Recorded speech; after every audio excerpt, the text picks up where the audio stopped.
Yeah, thank you. Favorite and worst debate. Can you think of that offhand? You've had many, or one of your favorites, and one time you go, I just walked away not feeling good about that.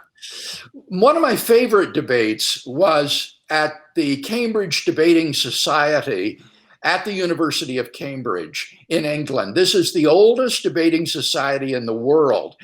And it was in the form of an auditorium that was like the benches of Parliament, where the benches face each other and you're down in the well.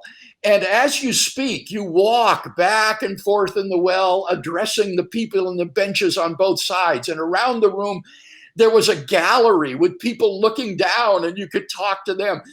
And then in British style debating, anybody in the audience could suddenly stand up and interrupt you and raise a point of order.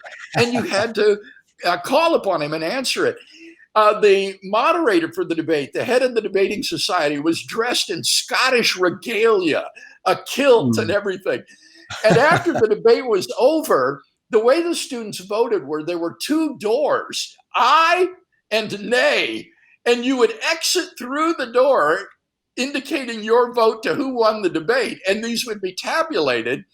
And then after the debate upstairs in the student bar, a girl would come into the room ringing a brass bell and announcing the results of the debate, and announce that we had won the debate on is Christianity or belief in God a delusion. So that was really amazing. Very memorable.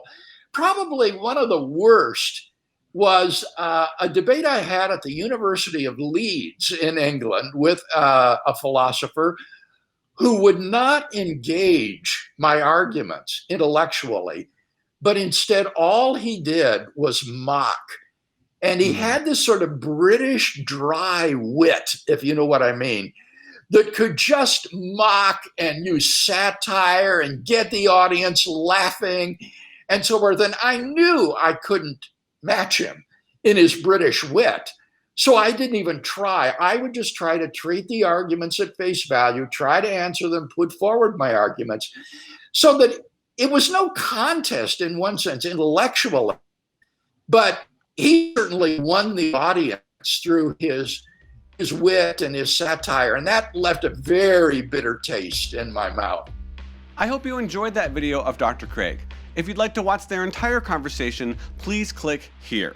We have answered over 1,000 questions on our channel. Please consider subscribing by clicking above if you are looking for more credible answers to curious questions.